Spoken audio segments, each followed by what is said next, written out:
Alors maintenant on va voir les anecdotes sur les imparables et le casque de la destinée et je visite une maison hantée featuring Kiki Studio. Tout d'abord, les imparables et le casque de la destinée.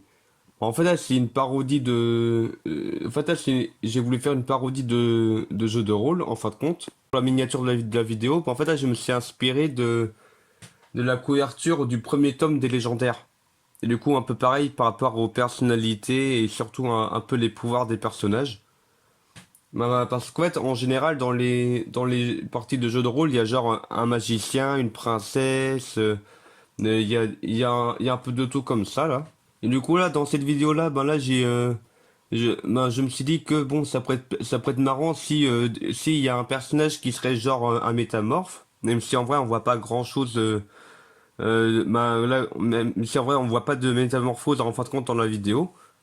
Mais en fait je me suis dit que bon un personnage qui peut être tout ce qu'on veut, en gros pour mes vidéos c'est comme si j'étais dans un costume vert quoi. Et comme ça hop je retire le vert et à la place je vais mettre là des étoiles ou des trucs comme ça. Et d'ailleurs là pour la partie dans la taverne, je me suis dit que ça pourrait être marrant si genre le personnage qui est habillé en vert buvait dans un verre en vert. J'ai trouvé ça marrant. Alors sinon pour l'autre personnage, alors celui-là je me suis dit que ça pourrait être pas mal, genre une sorte de guerrière Amazon. Où du coup, que je m'habille en hyper léger. J'ai trouvé ça marrant. Et étant donné que là, pour faire un peu une shop, là, dans laquelle la guerrière Amazon boit, je me suis dit que bon, une carafe, ça peut être rigolo. Même par rapport à la taille, genre, c'est bien trop gros pour une tasse. Alors sinon, là, pour le personnage du magicien, là, là, j'ai juste pris une tasse un peu classique. Parce que bon, le magicien, c'est un peu un personnage un peu classique aussi. Pour la princesse, là, j'ai trouvé ça marrant de mettre de prendre une tasse de Madame Princesse. Et pour ce personnage-là, en fin de compte, là, j'avais mis la caméra trop loin. Alors du coup, en fin de compte, j'avais zoomé. Et du coup, là, on voit un peu trop pixelisé, quoi, quand on voit le personnage là. Du coup, pour le narrateur, je me suis inspiré du personnage de Kane dans la série The Amazing Digital Circus. Là, qui est en fait un personnage un peu extravagant, là, qui fait avancer les personnages principaux dans des aventures. Je trouvais que ça se prêtait bien là avec le personnage là qui du coup juste une marionnette en fait. Et là du coup pour ce personnage là ce qu'il lit en fait c'est un peu le livre de bord là pour pour la partie de jeu de rôle. Parce qu'en fait pour cette vidéo là pour la moindre avancée dans l'histoire, genre la moindre décision de prise et tout, je me suis dit que bon pour faire vraiment comme dans les jeux de rôle, en fait là j'ai fait plusieurs lancers de dés pour faire avancer dans l'histoire. Et c'est comme ça du coup que j'ai pu faire un scénario alors que bon il y avait différentes possibilités. Par exemple là il y a le choix de prendre le chemin de gauche ou le chemin de droite.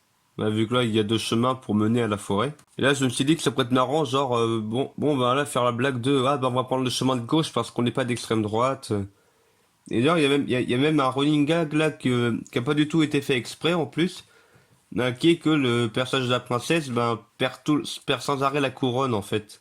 Et là pour remettre un peu des pauses dans l'aventure, qui va être en rapport avec la révélation de la fin, je lui ai dit que ça pourrait être marrant genre que alors que le narrateur veut faire avancer l'histoire, que les personnages principaux là qui sont en mode je suis allé aux toilettes, voilà il se passe un truc, genre celui-là qui va aller aux toilettes, elle qui a un coup de téléphone ou un truc comme ça, enfin.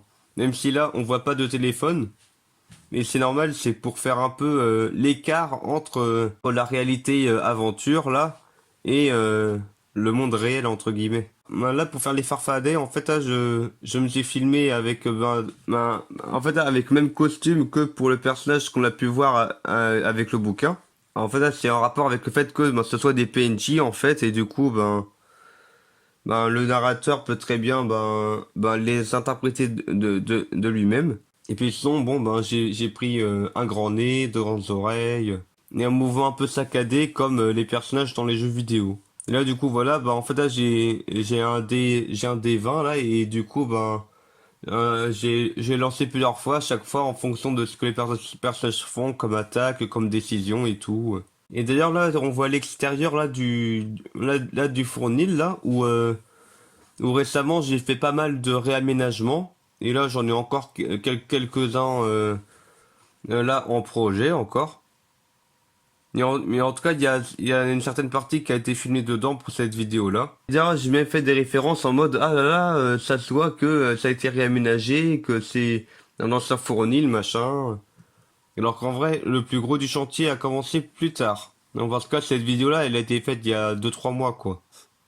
Ouais, déjà. Et là, je me suis même dit que par rapport au personnage habillé en vert, ben, qui pourrait faire plusieurs références, un peu en mode brisage de quatrième mur. Un genre que là, par rapport aux autres personnages, que ce soit le seul qui n'ait pas été filmé sur fond vert, quoi. Vu qu'il est en vert. Et là, du coup, là, j'ai fait, en fait, j'ai essayé de représenter un peu l'intérieur du fournil. Mais en mode, ben, il y a une porte, il y a une autre pièce, il y a un escalier. Parce que bien sûr, il y a rien de tout ça en vrai. Et du coup, ouais, ça donne un petit rendu un peu bizarre comme ça, là. Et du coup, là, le décor, là, ben, je l'ai fait tout simplement sur PowerPoint, en fait. Ouais, je l'ai fait vraiment en version simple, je me suis pas trop embêté. Non, un peu comme d'hab. Et là, je me suis dit que ça pourrait être marrant, genre que il y a une araignée géante, mais qui est hors champ parce que ben, ça aurait été trop compliqué à faire ou autre avec les montages. Et puis là, par rapport aux interruptions encore, ben là, je me suis dit qu'il pourrait y avoir un personnage qui dit à un moment, allez hop, on l'heure du goûter, allez les copains, on y va. Et là, du coup, c'est la réalité avec par rapport au fait que tout ça, en fait, c'était juste une partie de jeu de société, quoi.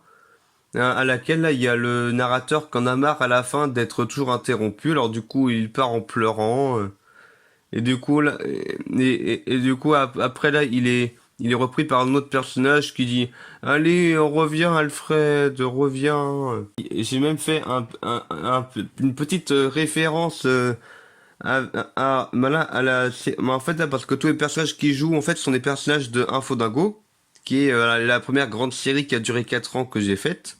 En fait, c'est là où tout a commencé, quoi, chez Kiki Studio, qui d'ailleurs aura bientôt 10 ans, c'est dingue, hein. Et en fait, là, j'ai fait une référence en mode, bon, ben, que en vrai, à chaque fois, le personnage d'Alfred Pictune a toujours été appelé commerciant. Mais à part que pourtant, tous les personnages principaux ne l'ont pas forcément appelé ou nommé. Et du coup, je fais cette référence-là en mode, ah, mais c'est même pas un prénom commerciant. Alors que bon, ben, pendant 4 ans, je l'ai toujours appelé comme ça, quoi. Du coup, là, on voit un peu l'intérieur du fournil tel qu'il a été réaménagé, genre là, avec une vieille armoire donnée par mon grand-père. Mais bon, après, ça a encore bien bougé, hein. Et puis, ouais, genre, il y a des toilettes sèches dans l'entrée. Et puis, maintenant, on va parler de la vidéo qui a été faite en featuring avec Poloverse. Non, bien sûr, Polo Vert, c'est la chaîne secondaire que j'ai créée pour là, pour le personnage de Polo, pour qu'il s'émancipe de l'influence du grand tout, de moi. Même si en vrai, évidemment, c'est toujours moi qui interprète et tout, mais j'ai trouvé ça marrant à faire. Et aussi, ça permet de faire une vidéo featuring, là, ben, comme ici, en mode, ben, c'est moi qui ai invité Polo dans une maison hantée.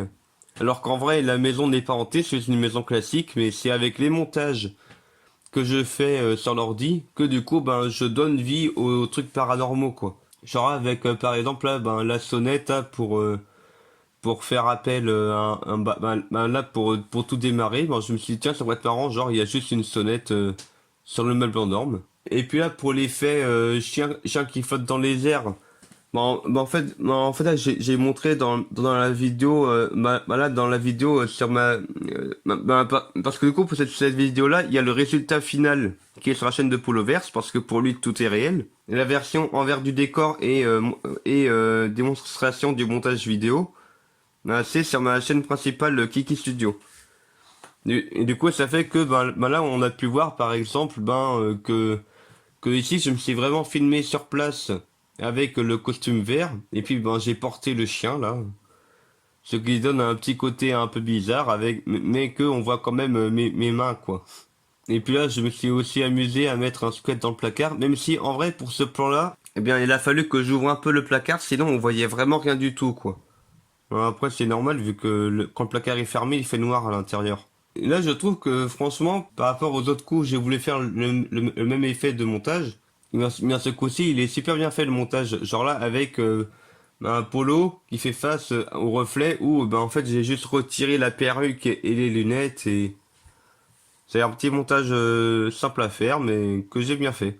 Et puis là, pour dans le frigo, bah là, j'ai mis différents accessoires d'Halloween, genre un cœur, un cerveau, une main. Mais en fait, là, pour cette partie-là, j'ai surélevé la cuvette pour pouvoir faire passer le bras en dessous et faire sortir ma main. Moi, je trouve que ça donne un bon effet de genre un monstre qui sort des toilettes. Et du coup, voilà, dans la vidéo sur ma chaîne principale, bah là, c'est le making of pour montrer comment j'ai fait la vidéo. Parce que je me suis dit que ça pourrait être pas mal de montrer comment mes vidéos sont faites. Même si en vrai, c'est très souvent des montages simples, hein. Et puis ouais, ben j'ai voulu aussi bien montrer que la réalité en fonction du contexte et tout, ben c'est différent. Genre ben par exemple pour nous la réalité c'est que ben je m'amuse devant le fond vert, alors que bon la réalité pour les personnages que je crée comme Polo, eh bien la réalité c'est le résultat final quoi. Genre un truc qui flotte, des trucs comme ça. Et là, ce plan-là, c'est un peu pour faire une continuité par rapport à la vidéo Shifu et Mi, avec le personnage mystère que je nomme juste FC, qui, après avoir lu le journal du Grand Tout, et bien en fait, hein, il a du coup décidé de genre se renseigner sur ben, le Grand Tout, sur moi, quoi. Genre là, en allant notamment sur ma chaîne YouTube. Et que du coup là, bah, on peut voir là par rapport à ces points qu'il est un peu en colère contre moi, le créateur sadique. Mais bon, ça va être développé dans d'autres vidéos. Et voilà, c'est tout pour cette vidéo. Anecdote!